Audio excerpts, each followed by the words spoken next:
to the Secrets of College Planning. I'm your host, Anthony Uva, and today we're going to get some insight in tennis and going through college on tennis.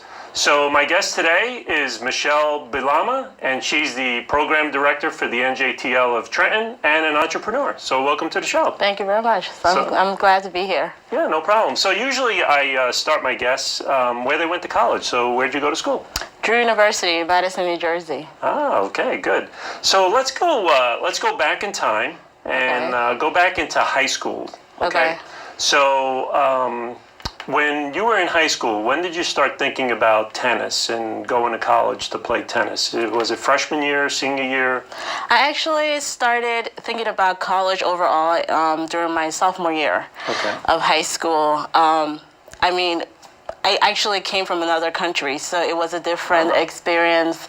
My family weren't really sure what the process was like, so I kind of had to take it upon myself to figure things out. Wow. My sophomore year of high school, I went to my guidance counselor asking for help, asking for just any information I could get. Okay. He told me, go and write a resume and bring it to me. So I went and did whatever I thought a resume would look like. I came to him and he's like, your resume is not diverse enough. So he's like, you need some sports or some extracurricular activities. So, and I played tennis in PE class. So I was like, you know what? I actually liked that sport. So let me just see what it's like. And I went to Trenton Central High School. Okay. So tennis was not like a big sport. Tennis was like more in the background. Yeah. So I was like, you know what? That's perfect for me because I don't want, to sit on the bench or, be there to be there, for the sake of it. So I went up to the coach, asked if she needed any extra players. She was like, sure, we always take, because we didn't have that much people actually interested in tennis because it's not a normal sport in the Trenton area. So I was like, sure, I'm going to join. And she was like, fine. I joined my first match. Actually, 2 days later was my first match. I was really nervous. I had no idea what the scores were. It was just insane. But I liked the idea behind it because tennis really made me it's a mind game. So it was more like you had to challenge yourself a lot more in order to succeed. Yeah. So I was like, okay, fine. I'm going to take on the challenge. And every day after school, I'll utilize the wall and play as much as I could. Tennis became my pathway to college. Yeah. And from then, I started researching colleges based on their tennis teams. Fortunately, I reached out to Drew University's coach, Jeff Brindis, at that time, and he brought me over, to just take a look at the college, watch a few matches, and I was sold. Wow. So that was... So take me through the process. Mm-hmm. How did you find Drew University? Did you look at other schools as well, or Drew was it? Well, no, after I just kind of upgraded my resume with a few sports, not just tennis, but I played softball and ran track as well. So after I updated my resume, then I started looking into colleges, and I applied all over the country. But I wanted to stay close to my family because we're a very small family, and I thought New Jersey would be an ideal place to be. Yeah. So I applied to Rider University, College of New Jersey, but those schools were too close to home. So I was like, maybe something a little further. And Drew, I just liked the dynamic of Drew. It was a small school, it's a liberal arts school, it just fit my personality. It's in the woods. It was small, and I figured the professors would pay more attention to me because not only was I going to school to play a sport, I was going for the academic piece as well. Right. So, and I was looking to study accountant, but unfortunately Drew didn't have it at that time. They had economics. So I was like, okay, economics it is. So I liked the environment. I fit very well in that environment, so I was like, you know what, this is it. And I applied, got in, And I was like, okay.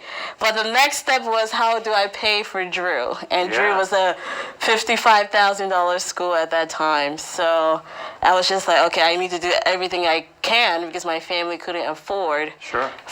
to pay for this. A school so expensive. So I went back to my guidance counselor. I'm like, okay, this is the school I want to attend. How do I get in? How do I pay for it?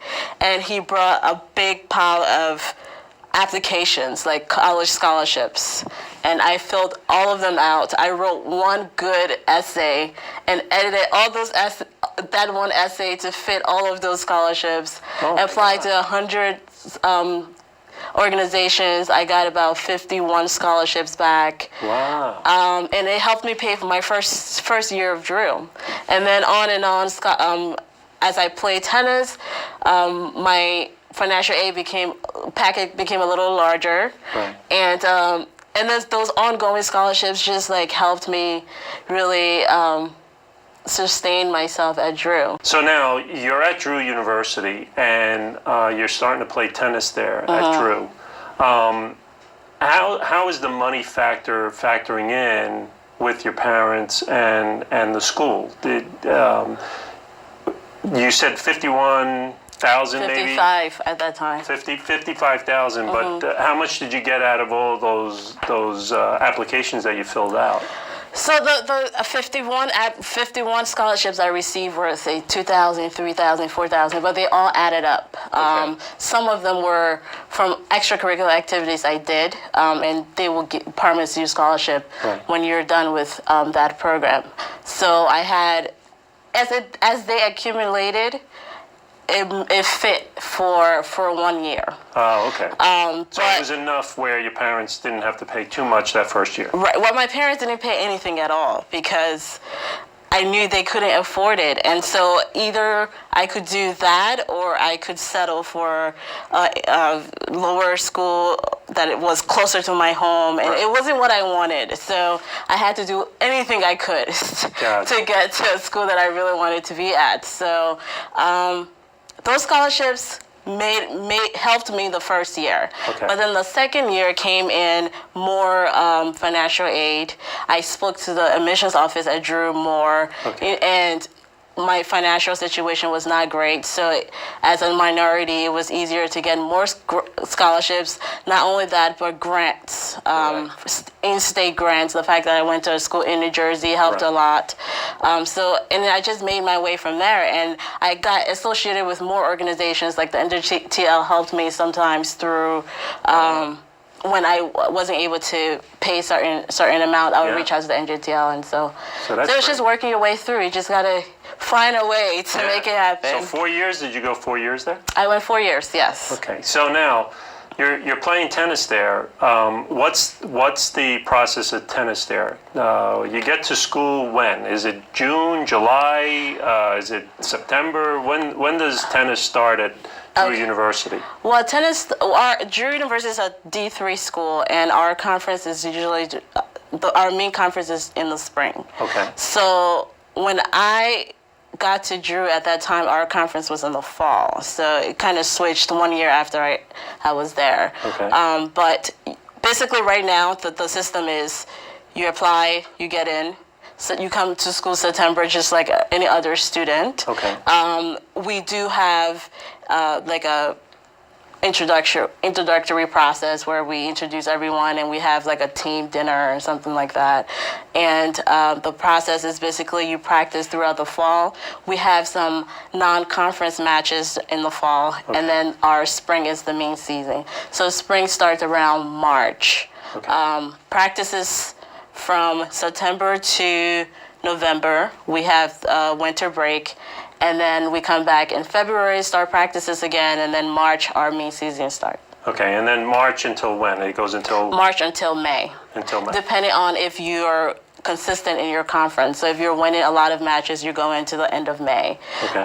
If you don't, then you stop like early May and the season's over. Okay, and then in the summertime, do you do anything in the summer, or are you just back at NJTL helping and teaching? And Well, during the summer we didn't do too much. The summer is basically go back and try to get better and come back to be at the next level. So for me, when I was there, my summer was basically at NJTL. I was coaching at Catwater Park. And around the Trenton area, and then just practicing as much as I could to get back and become number one, which I eventually did. Really? Yes. Wow, so you were number one singles at Drew University. Yes, I made number one my sophomore year of college. Wow, fantastic. Yeah. So there's always a question that comes up with parents, and the question is, college is all about the sport, it's never about the academics. What do you say to parents on that?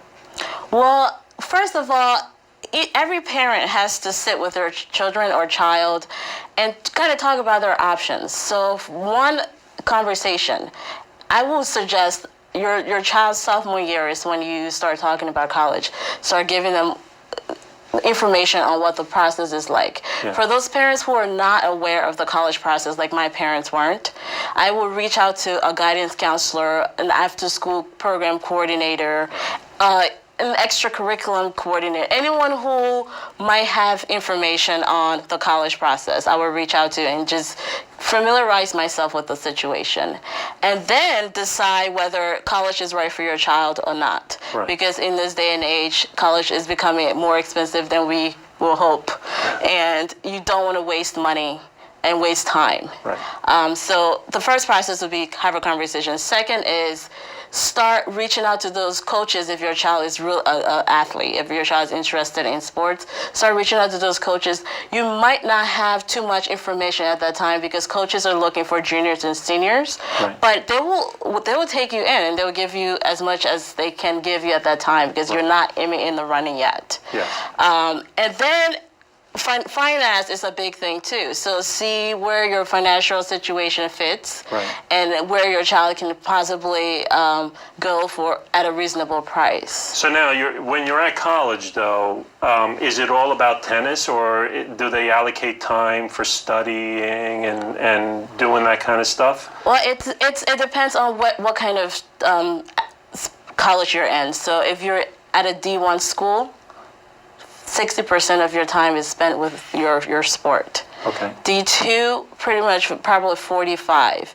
D3 is like 30 because academic is our number one priority and not the sport. The sport is important and we support and encourage athletes to succeed.